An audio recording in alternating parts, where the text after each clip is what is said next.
The views and opinions of the hosts and guests are their own and do not necessarily reflect the views of the management and staff of Guardian Radio.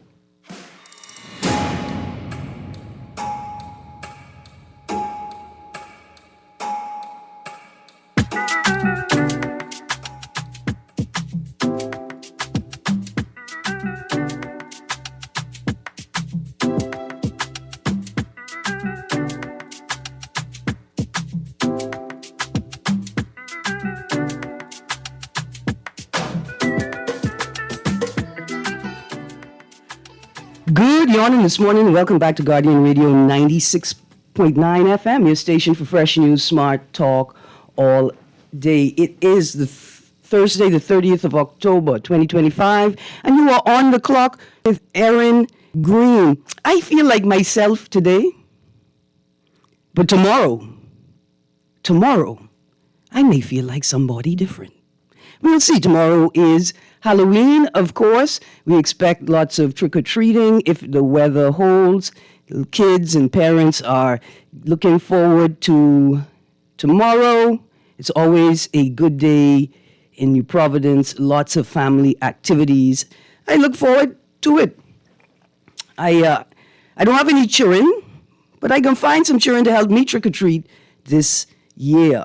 Looking forward to it. We have joining us in studio today Dr. Anselino Davis, local environmentalist, founder of Beings, that's Bahamians Educated in Natural and Geospatial Sciences, and founder of Science and Perspective. He's going to join us this morning. We had a topic set up, but I'm going to take advantage of this moment to talk to Dr. Davis about the impact of Melissa on the environment, and we should be doing what we should be preparing to do, what we should be assessing and looking for as we begin our recovery from Hurricane Jamaica. And we may touch on some other topics as well as we get the show started. It was in Will competition, open to junior and senior high school students across the archipelago, 4 districts, New Providence, Grand Bahama, San Salvador, and the rest of the family of islands. 1 winner from each district. And to win a prize, 2 pieces of information: the government recording record, that's the government recording record for Loyalist Charles Farquharson's will, and the recorded date of Loyalist Charles Farquharson's death. You call the show, let us know you want to play the game, give us the information, and the organizers will call you before the end of day to confirm whether you have won or not. Also, I'm running a t-shirt and magazine recycling program currently. And if you've got old t-shirts, if you are preparing for the Christmas season, clearing out things, please consider donating them to a worthy recycling project. Also, magazines as well.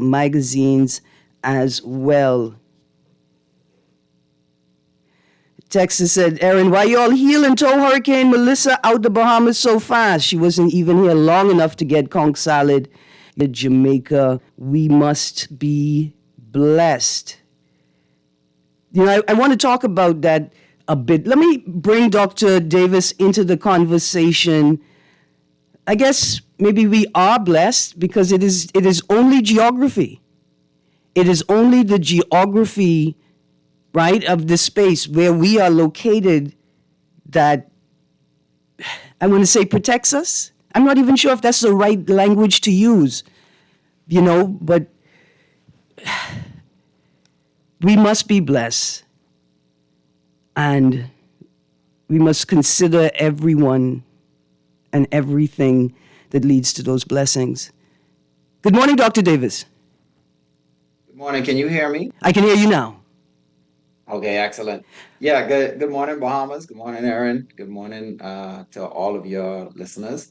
Pretty much it's our geography that sometimes it works to our advantage, sometimes it doesn't. And that's where we get into this situation. For Melissa, for example, Melissa came in through the Caribbean Sea, and it actually stalled out there for a little while, right? It was kind of like hanging about, milling around. And people were hoping that it wouldn't have leveled up like how Hurricane Dorian did. Mm-hmm. But unfortunately, it got that recharge from those hot waters in that area, and that energy, the rising heat from the ocean, powers up the storms. And then the storm was able to make landfall in storm, and it was one of the most powerful storms in Jamaica's history, especially for this late in the season. And this is what we have, what we're going to expect for the future, right? Mm-hmm. We're getting more of these crazy storms late in the year. When they say, oh, hurricane season starting, then everyone gets nervous, excited, and try to prepare. But then as the year wears on, you have to worry about school fees and what you can do for Christmas and your Halloween decorations. People start thinking, We had but a little uh, disruption there. yeah. You back? Sorry. Yeah. Yeah, I'm back. Okay. So Yeah, listen, people start thinking that things are over, but we having more of these hurricanes like this. But then it tripped down over Jamaica, right? Because Jamaica sticks up way higher than the Bahamas. mhm. And so that helps us a little bit, a little stumbling block for those hurricanes that come from the south. So a couple of quick questions. I'm I I'm not sure if you are you're not an earthquake expert, but you're certainly a regional expert and a perspective, right, on science. There were two earthquakes in generally in the Caribbean basin. The first was closer to Trinidad and Tobago. The second closer to Antigua. There were two earthquakes in the Caribbean basin. Could a seismic event like that heat the waters and lend to increased temperature in the water that could lead to increased intensity in the storm? Well, generally, where you have those fault lines, those are so deep under the water Mm-hmm. that they wouldn't be contributing to that heat in the way that it would affect a hurricane or a storm. Okay. And those are also very short events. Water has a very high heat capacity, and what that generally means is it takes a lot of energy to raise the temperature of the water 1 degree. Mm-hmm. And so what you need to do that is you need a series of days where there's no clouds, the sun beating down in the Caribbean, and that's where we get that sea surface temperature warming. I got you. And that sea surface is heating down to, maybe a few meters, but it's not even getting down as deep as where those oceanic trenches are. And similarly, from the bottom, you could have lava coming out down there, but once it's exposed to that cold water at depth, that doesn't really transfer up to the surface. Absolutely. I'm thinking about the Bahamas's climate change and climate justice platform, right? I've heard Prime Minister Holness from Jamaica use language that suggests to me that if Jamaica wasn't on board, that they are on board now in this discussion. I'm not asking you as an expert, because I don't think any of us can be expert in this new technology at the moment. But is it possible that the kinetic strikes could heat the surface level temperature sufficiently to impact or to generate a storm? Now, when I say generate, I don't mean to cause the storm, but to cause the conditions that may result in the storm.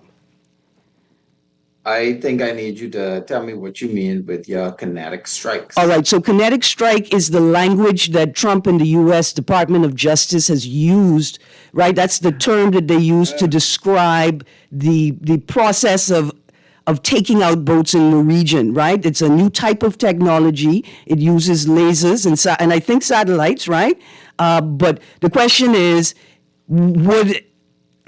is it reasonable for our government to put on the table assess the extent to which the use of this new technology in the region may be creating conditions in which storms are more likely to form? No, so that's still similar to that very localized impact. Okay. And these kinetic strikes, it's like you're not using chemical explosives Hmm. that are going to propagate out through space. What Okay. you have is like when you sitting in the sun and you see a coconut drop on the ground, and that coconut hits with so much force that it makes the surrounding area create a crater. Hmm. And so if you're dropping these kinetic Or devices, using yes, direct basically. energy weapons, right? Like it's a narrow target. I see what you're saying. Yeah, yeah. So that's not gonna heat Okay. up the water in any significant way to propagate out like that. All right. Okay. I'm just it's interesting. I had asked the question on social media, right? Like anecdotally, when is the last time a hurricane formed in the Caribbean basin, and or on the with great proximity to the Caribbean basin, and somebody said it was Hurricane Katrina, and So there's a lot of different storms that have evolved over time in that area. And if you can actually, and any of your listeners can actually search for NOAA hurricane tracker. And their historical hurricane records show you every tropical storm and hurricane that's passed through whatever area you select. okay. And most of the time, our human memories get limited to the best things that ever happened and the worst things that ever happened. And we miss out all the in-betweens and that those gray areas. And so I'd say that I do not believe that Hurricane Katrina was the last one. Okay. We still have like Maria visited Puerto Rico, and that was quite strong. Yes. And we have several other hurricanes over the years that have passed that have taken a path. They come up through the Caribbean, and then they move either into the Bahamas or they continue further west and maybe impact the southern United States. Okay. All right. Thank you for that reference. NOAA. That's Yes. it's U.S. That's the based, right? national, Go on. yes, the U.S. Atmospheric Administration. And this is also one of these vulnerabilities that we have in the Bahamas. We don't collect significant scientific data, and it creates a vulnerability for us because when you have a politician in a different place who's managing the references and records of what happened to us in the past, and they can change the definitions, they can change how and where they store that data. They can lock us out. They can defund things, and we've seen over the past few years, people have decided to actually delete some records of history, and that could be what happened to the people, that could be what happened to the environment. But these are vulnerabilities that we need to get beyond as Bahamians. We need more scientists collecting the weather data. We need more locations that capture this weather data. We know during Hurricane Joaquin, those Bahamians down in the southern Bahamas did not get the response in time that they needed. They didn't know that the hurricane was coming. And of course, we had during Hurricane Dorian, we had a lot of issues where the response wasn't able to be mobilized in time because we didn't know what the situation was on the ground. We didn't know what response was needed or how to respond. And this is, I think we're lucky that our southern Bahamas did not get hit as hard this time, Yep. but the rhetoric that went around after Hurricane Dorian, we could have found ourselves in the same situation again a mere 6 years later for our family down south, and the government would not have been in any better position to respond to that. The only difference would have been the color on their shirts. Yeah. Yeah. I think we are all facing the reality that we are woefully unprepared as a sovereign nation for what is a natural and reoccurring weather phenomenon, right? It's Right. it's like Christmas. We know it's coming, and we must learn to live with it, you know? I'm so glad to have you here to add perspective to the science. You know, I think it's important for people to ask questions and to interrogate, but it's also important to help to give people language to help them formulate effective questions and inquiries, right? Yeah, that's usually more important than having the answer. We have a lot of people that come into a space and think they know everything that's going on. But what we really need is to ask the questions. You have the geography question. How far is someone in Cat Island from the nearest clinic, the nearest hospital, the nearest shelter? You have questions about resource management. Uh, who are the people or what are the avenues that you have to go through to actually request support, right? Do you call your pastor? Do you call your local government? Do you call the minister responsible for disaster risk management? Do you call the prime minister or the minister of finance? If you're in another location, do you have a direct line to your minister of tourism and aviation or your minister of foreign affairs? Like, how does that work? And Absolutely. we sometimes we need to ask the questions instead of just saying like, oh, this is how it happens, or this is how it used to happen, or this is how we do it every time a hurricane comes. Yes. Sometimes the answers change, but if you don't ask the right questions, you don't know. All right, Dr. Davis, we've had some calls. I want to just introduce the callers to the conversation, and then I want to talk about the environmental impact on our southern islands and what we should be doing. Let's go to the phone line. Good morning, caller. Hey, morning, Miss Greene. How you doing? I'm good, thank you. How are you? So, right, man, people don't know, right, as bad and destructive as hurricanes are, right, they actually play a part, a main, intricate part in human life, you know. Yep. For one, it replenishes coastal wetlands and also regulates the heat, global heat. If there weren't no hurricanes, right, the Earth actually would be uninhabitable. Okay, I got you. Right. you. And But, second thing, hold on, but I need you to write that down and formulate it and give it to the Prime Minister to incorporate into his climate justice platform. Yeah, hurricanes play an important role in society and human life. Also, right, you won't believe my co-worker, right, I mean to bring this up, right? He said that we are not going to feel the effects of the hurricane. You think this boy head good? I think that sometimes, with the lack of a cohesive national response and culture towards hurricanes, people are left to reconcile with these phenomena however they can to maintain their sanity, right? And for some people... You know what I believe? Yeah. I don't blame him, you know. I blame the fact that we eat way too much chicken. Tell me why. That's affecting his decision. I got you. Something got to be in the chicken. Oh, okay, I got you. But listen, I have a doctor on the show with me, and we may have to interrogate that. Okay? Yeah. Something injected in the chicken will causing us to think irrational.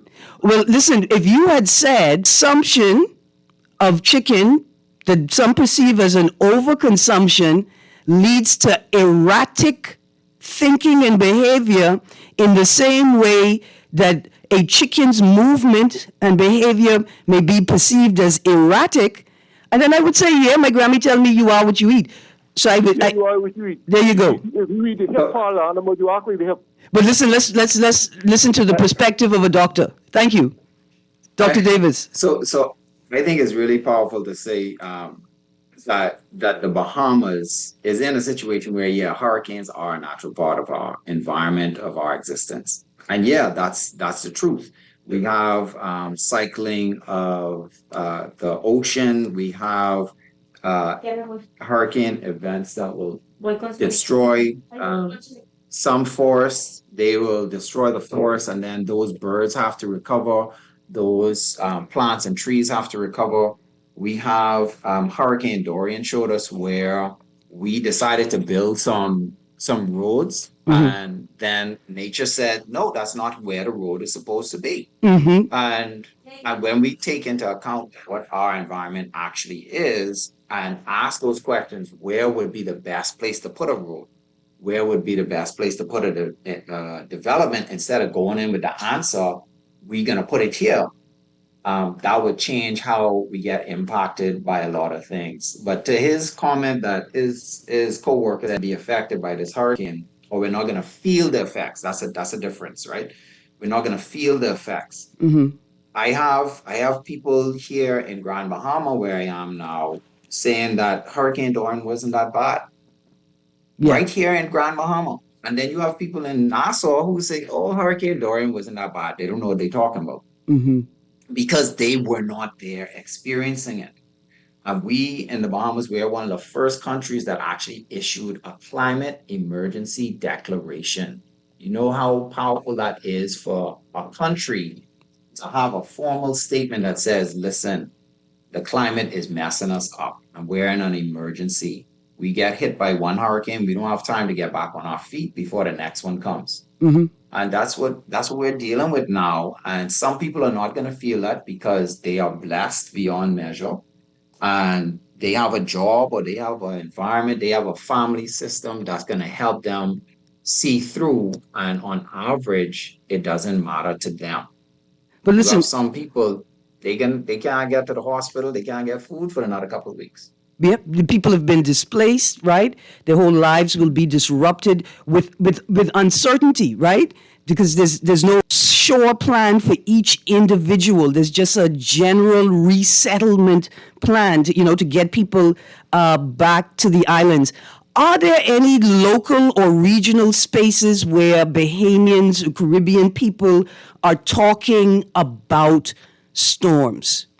Right? Because when the caller said his co-workers say he didn't feel the effect of this storm. We're not going to feel the effect of this storm. I sense that he's just not aware of the multitude of ways that we are impacted by storms, whether they have passed right over us or in proximity to us, right?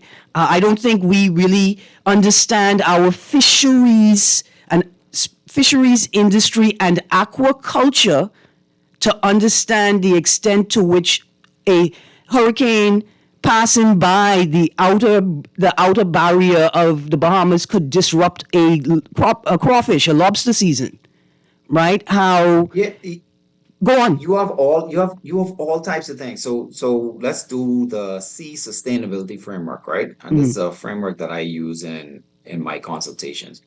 CSEE, social, economic, environmental. Socially, you have Bahamians who left after Hurricane Dorian and they will never come back.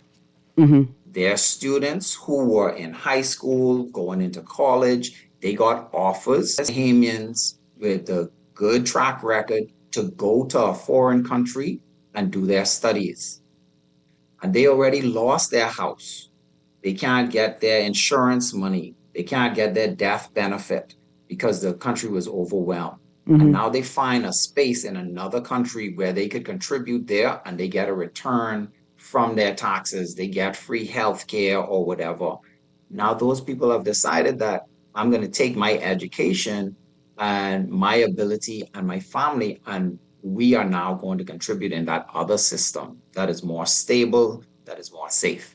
Economically, you have a hurricane come through the Bahamas, and when a tourist sees that hurricane coming through from the Caribbean into the Bahamas and they have a cruise booked, they're going to cancel that cruise. That cruise ship might cancel that sailing. They might take that opportunity and say, you know what? We normally stop at two islands in the Bahamas. We're going to circumvent the whole Bahamas because your dock mess up, the storm's still going. Y'all ain't gonna be able to provide us with any food or water, no electricity. So they're gonna go around the Bahamas, and so we don't get any of those taxes economically. We don't get any of those cruise. Those of you who are doing day trips, fishing and stuff, you're not getting that money. Yeah. Environmentally, when these storms come through, one of the main things they do is they're going to strip the trees. So now you have farmers, you have like Abaco Neem has a huge farm, and after Dorian, they had their trees were like tumbled, uprooted, stuff like that.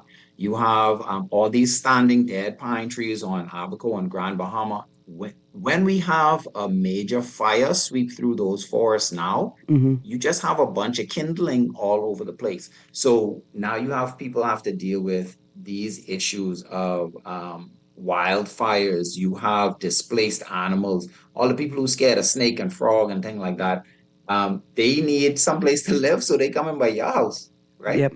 Um, and then we still doing things like all the deforestation off of Carmichael Road right now. Shout out to Smelly who send me those videos and those references all the time when something is going on. Yep. But we do have regional people who are discussing what it looks like. We have efforts underway to make CARICOM nations more closely linked so that when we have some event like this, we need to be able to say, those of you who are in Inagua, you might get some support from Haiti and Cuba. When Haiti and Cuba have, a field site in Inagua where we launch things from there to support our brothers and sisters in the Caribbean south of us. Yes. And when you have something happens where Bahamians get stuck on different islands in the Caribbean, we want to know that we have those relationships to say, this is where we are. We want to understand that we're going to take care of one another. But Absolutely. Bahamas is an archipelago as well. Why isn't Long Island strong enough to support Eleuthera after hurricane hits? Yeah. Why isn't Grand Bahama strong enough to support Abaco North instead of just Andros. having everything Yeah. in New Providence? Yeah, absolutely, absolutely. Another conversation that should be prominent constantly, and I had hoped that the creation of the portfolio in the I think it's now Ministry of Works and Family Island Affairs, but the creation of that portfolio, Family Island Affairs, right? I hoped that portfolio, among other things, would focus on governance and organizing in an archipelagic state with an exterior, right? An archipelagic exterior. I had hoped that we would have seen lots of programming and conversations that acknowledge the nuances, complexities, and opportunities that arise from governing within an archipelagic exterior. Because we are just also Nassau-centric, and if Nassau isn't at risk, then it sometimes feels like the storm is not being taken seriously, right? It's the same way when we watch American weather programming, we often feel like they're not taking the Bahamas seriously, right? Or they're not treating this storm as urgent for us because they're focused on their jurisdictions. And And if you look back in 2023, our Prime Minister, when he reassigned Clay Sweeting as the Ministry of Works and Family Island Affairs, he said combining the two ministries makes sense because of the large number of Family Island initiatives that were underway, including the $260 million Family Island Airports Renaissance Program. yes. That's challenging to me because I'm on Grand Bahama, which is supposed to be our second city, and I think most of us know of the state of the airport here.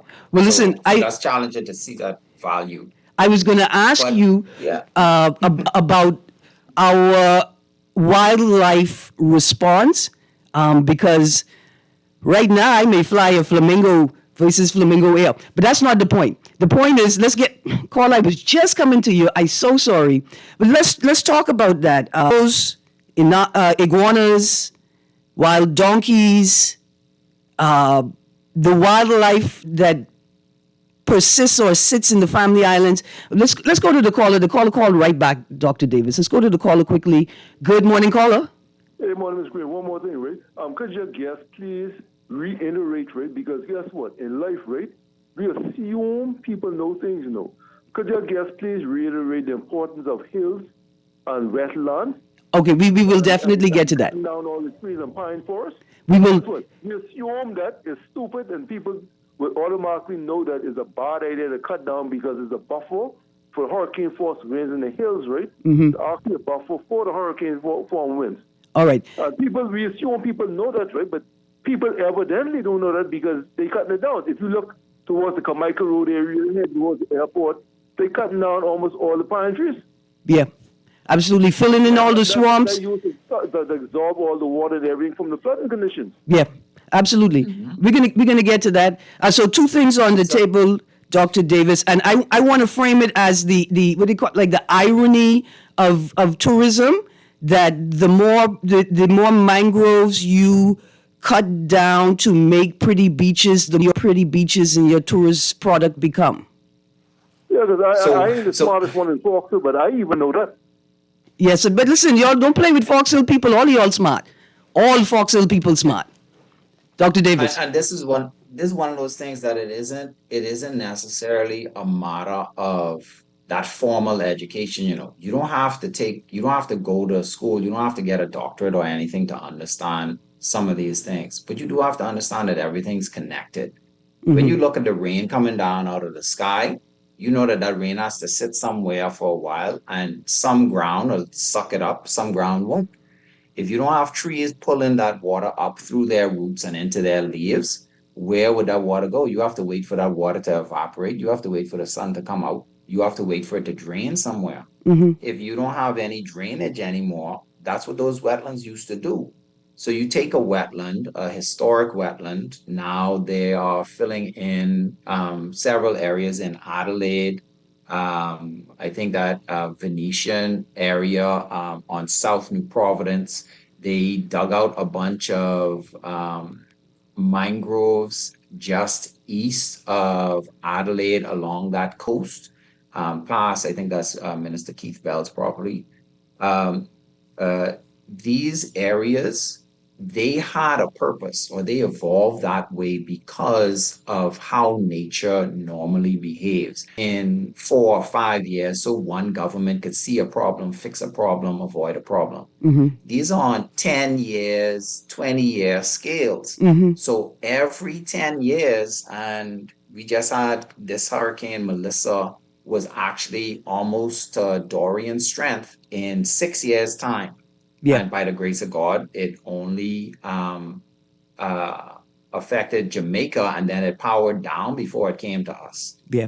And So these things are important. I didn't know the specifics on the strength of the storm, because I think I have a natural bias being a Bahamian.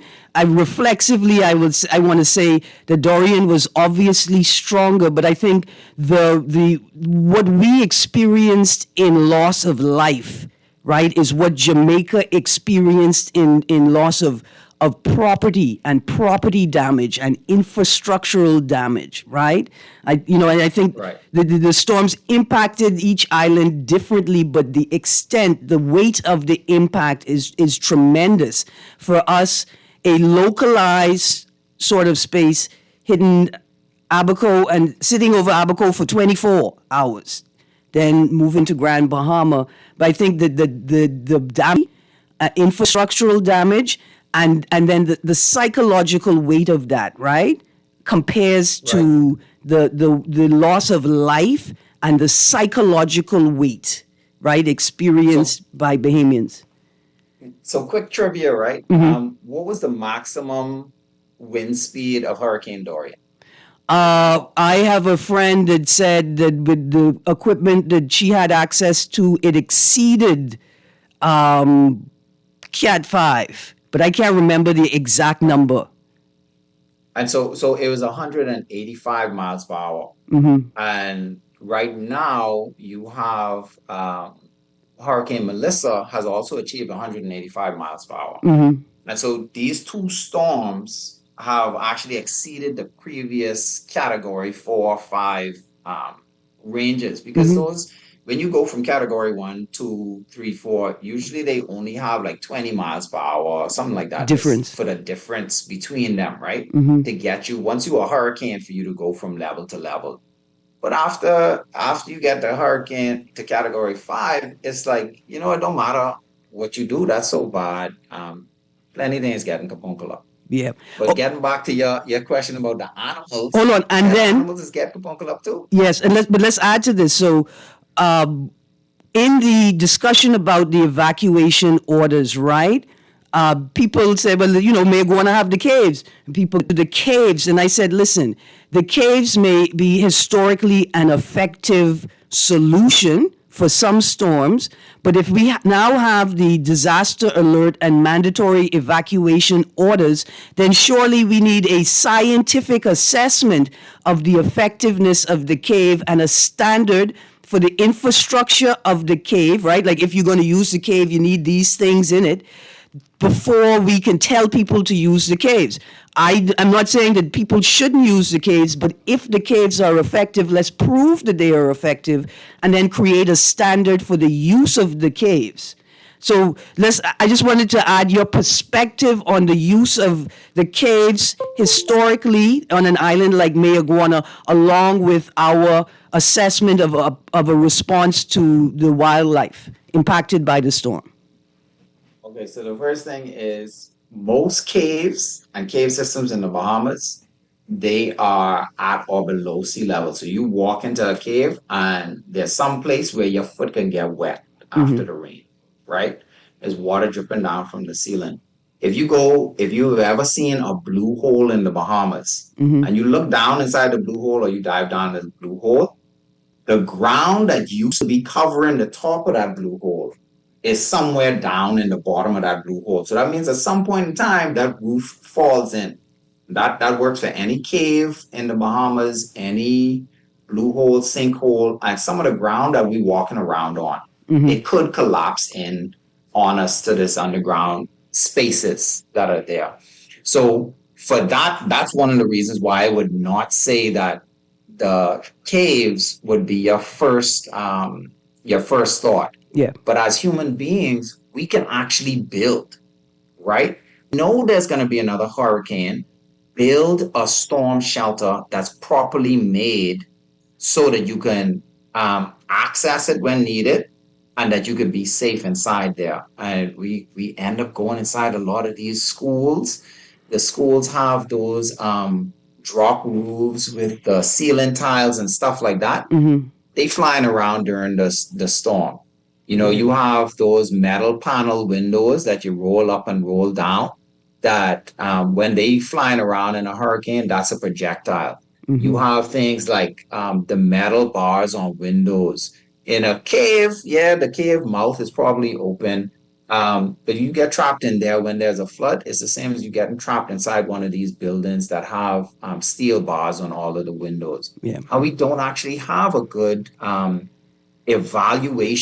a public evaluation of our hurricane shelters in the Bahamas. So when you see that published notice of where the hurricane shelters are, you don't know if that's okay for someone who have mobility issues. Can you get a wheelchair in and out of that place? Yeah, all kinds of things. Do they have running water? All kinds of things. And so we have to deal with this in a proactive way.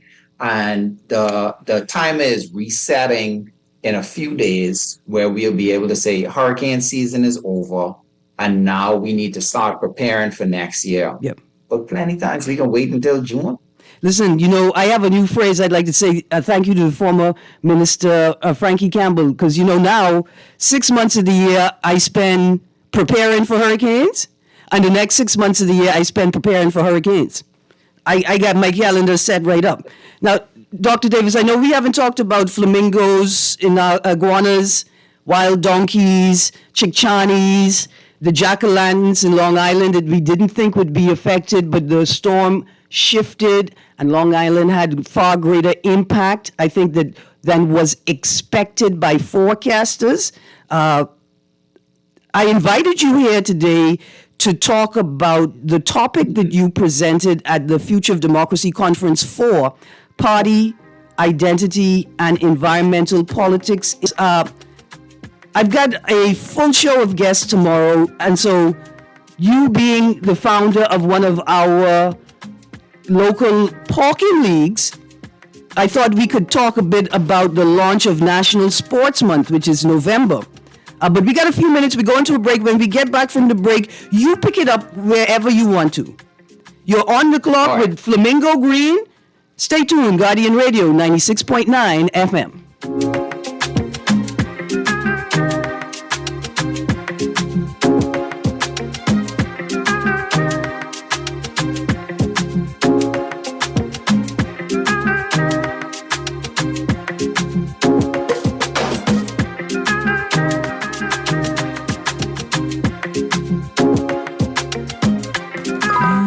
you searching for something new? Something exciting? Your dream job in paradise? Well, look no further. Royal Beach Club Paradise Island is hiring. Join a dynamic group of passionate hospitality professionals, craft unforgettable moments, and thrive in a vibrant, welcoming atmosphere. Play your part in shaping the future of our team while growing your own career every day. Bring your energy, your passion, and your creativity to a workplace that's as dynamic and fun. Royal Beach Club Paradise Island, the opportunities don't just exist. They're limitless. So are you ready to find your perfect fit? Visit Royal Beach Club at paradiseisland.com/career today and step into a world of exciting possibilities.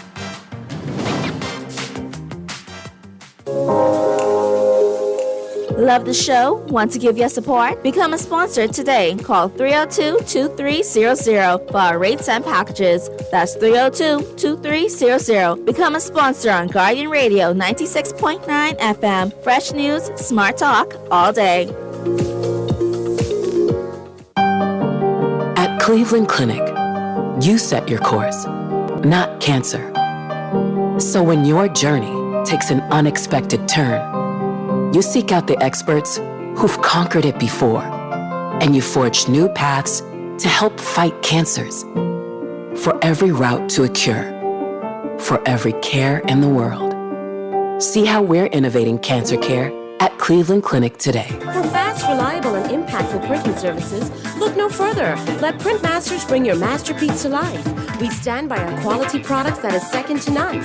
Our affordable pricing and friendly, efficient staff makes Printmasters the ultimate choice for all your printing needs. With printing services, from banners to booklets to business cards, you name it, we can print it. Let Printmasters bring your masterpiece to life. Located in the Nassau Guardian Building, telephone 302-2361. This is Guardian Radio 96.9 FM, streaming on GuardianTalkRadio.com and the Guardian Radio app, Nassau, Bahamas.